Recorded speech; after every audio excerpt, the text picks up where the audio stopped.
When I was in divinity school, which is more years ago than I want to count at this point, we had to take a course that was basically a prerequisite for anything else. And I cannot remember the name of the course. My memory for such things is very poor, but I do remember many of the works we read. Mircea Eliada's The Sacred and the Profane, Paul Tillich's The Courage to Be, Gordon Kaufman's In the Beginning, Creativity, and the works of many other sociologists of religion who were trying their best to explain what this thing we humans do is and why, and how it might evolve into the future. It was also in that class that I read for the first time a slim volume titled Waiting for God by Simone Weil. It's spelled W-E-I-L. Weil was the daughter of wealthy, educated, agnostic French Jews. She attended some of the best Parisian schools, showed an aptitude early for philosophy. She taught philosophy after her own schooling was done, and she wrote pretty incredibly. She advocated on behalf of the workers of France. She took a year-long sabbatical at one point to live and work among unskilled female laborers. She also traveled to Germany in the early 1930s to try to understand what was happening and why Nazism was rising. She was deeply concerned with liberty, with oppression, with the violence and humiliation that she saw as embedded in our modern system of industry. She spent the 1930s writing critiques of colonization, even spent some time on the ground during the Spanish Civil War.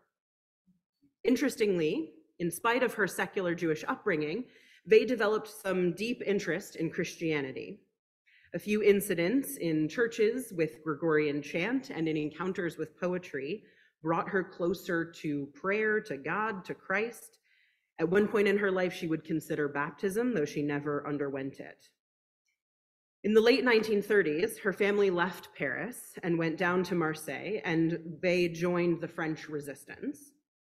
In time, though, the family left for New York. She wanted her parents to be safer, and they wouldn't leave without her. And eventually, she found herself heading to London in 1943 to accept a position from the Free French movement. She didn't want to be across the ocean from her homeland and her country people while they were suffering. She had a deep understanding of longing, of suffering, and the potential value of those in her mind, at least. While she was in London, Weil chose to live on the same rations that folks in occupied France were forced to live on. That self-starvation exacerbated longstanding illnesses, and Weil died on August 24th, 1943, at the age of only 34. The book that I read in school, Waiting for God, was published posthumously and is a series of essays largely born from conversations with a Dominican priest, Father Perrin, with whom Weil developed a close relationship while in Marseille. In it, her Christian leanings are abundantly clear. She's working out what that particular God and the incarnation of Christ meant for her and to her. But she was also a philosopher at heart and never lost that orientation.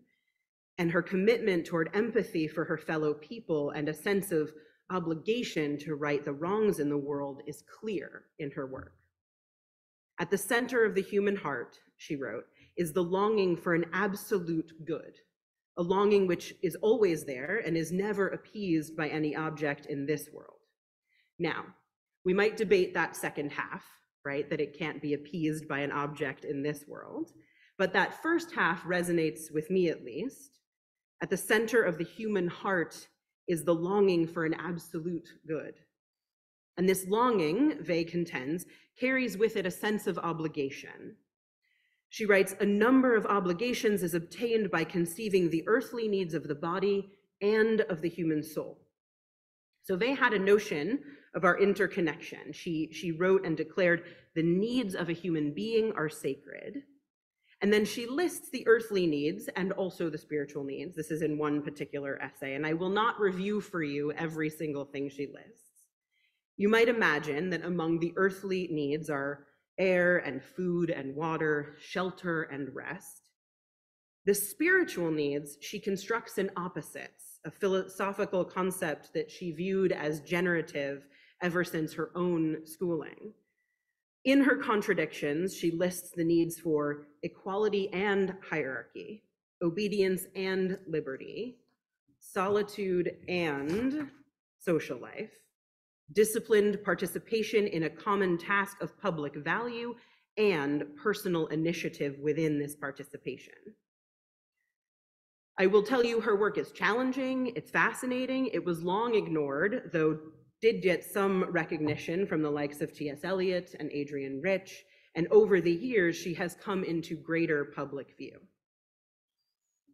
I remember feeling, maybe shock is too strong, but that's the word I'm choosing to use, a sense of shock when we were taught that in solidarity, she had essentially starved herself to death, or at the very least, that the self-starvation had brought about her death. Now, of course, it's not the first time I had learned of hunger strikes or other forms of self-sacrifice or self-abnegation. I suspect many of us have read plenty about hunger strikes in prisons or among political resistors like Gandhi, and of Buddhist monks setting themselves on fire. It is a level of commitment, devotion, that, to be honest, and this is just my perspective, I've never really understood, if I'm honest. Now, it may be that my Jewish ancestry lives too strong in me. In Judaism, you privilege life above all else. You don't observe ritual behaviors like fasting if they might endanger your life. You break the ritual rules if it will save a life. So the idea of willfully eating so little that one brings about one's own death has not ever made sense to me. I understand devotion to a cause. I understand a longing for something outside oneself. I understand a desire to do something and create change and make a difference. I understand passion. These are all values I want to live by and I want others to live by. And setting aside the devotion that one owes to oneself exclusively in favor of such causes, right? Getting to the level of martyring oneself, either figuratively or literally, for me, and you may feel differently, for me, verges into the realm of no longer virtuous and possibly misguided.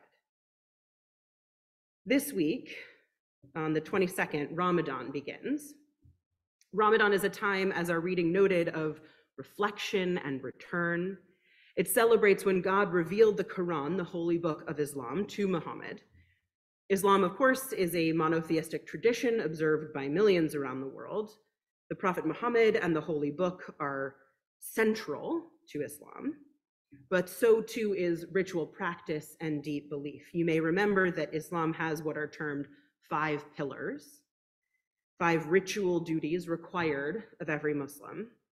There's the profession of faith, called the Shahada, the daily prayer done in the defined way 5 times a day, called Salat, the giving of alms, charity to help the poor, called Zakat, fasting during the month of Ramadan, called Sawm, and then the pilgrimage to Mecca, which you're supposed to make if at all possible financially or physically, called the Hajj.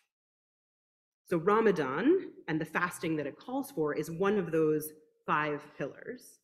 And for a full 30 days during the 9th month in the Muslim calendar, Muslims will fast from dawn until sundown, engage in communal and personal prayer, study the Quran, and generally abstain.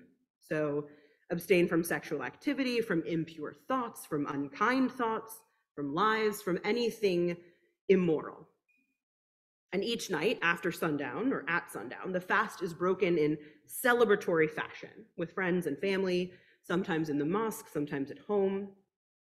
Those who are ill or weak or pregnant, the very young, are exempt from fasting because their safety is paramount, not unlike in the Jewish tradition.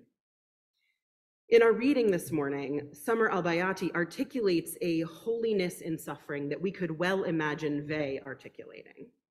But Albayati channels that sense of longing and even pain into the ritual actions of Ramadan. She writes that Ramadan is a time of going deeper into a spiritual oasis, like entering a cave for a few hours while I fast from bodily nourishment. In the deprivation of earthly needs, Albayati is able to engage in deeper spiritual reflection. Ramadan invites restraint in order to achieve a sense of reconnection, a sense of gratitude, a sense of intentional living.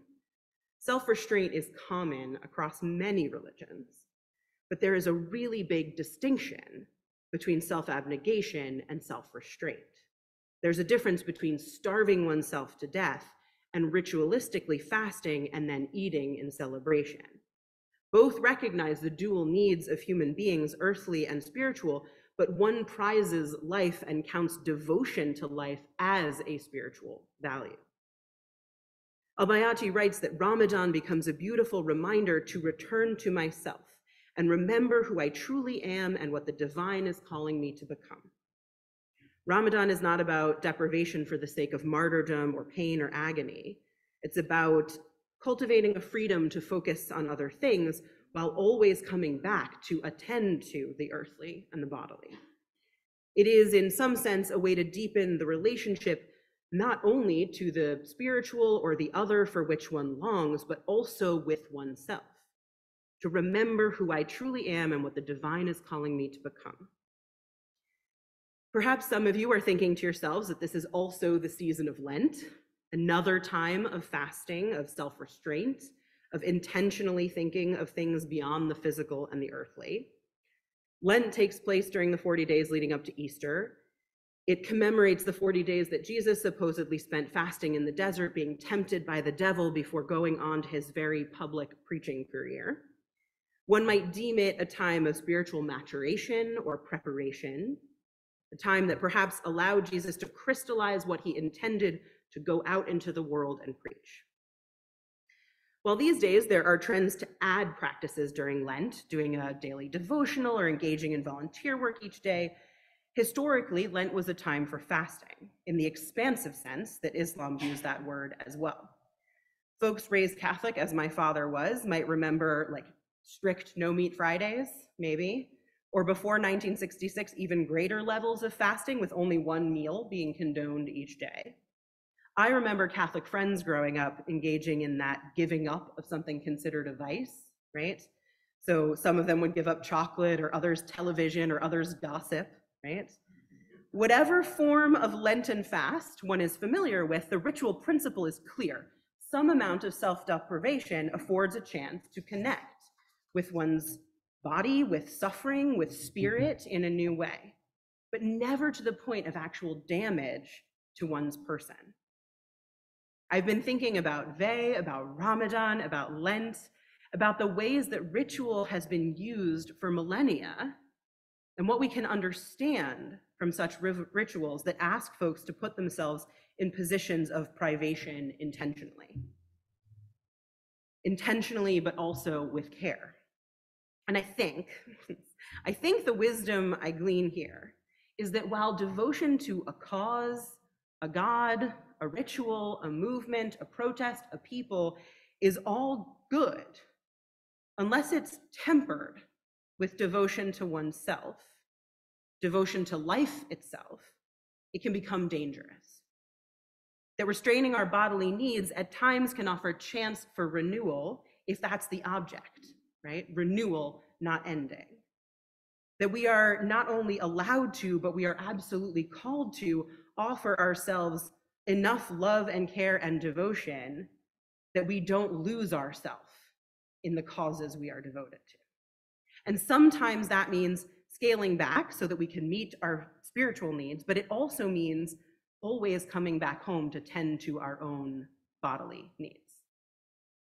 Many of us can get caught up in what amounts to martyring ourselves, albeit not many of us as literally as Simone Weil.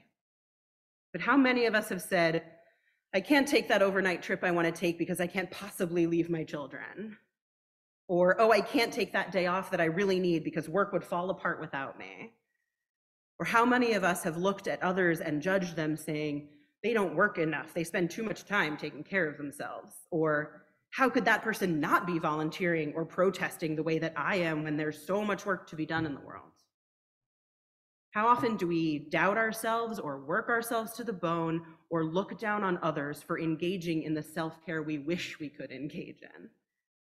We don't make a lot of space for self-devotion.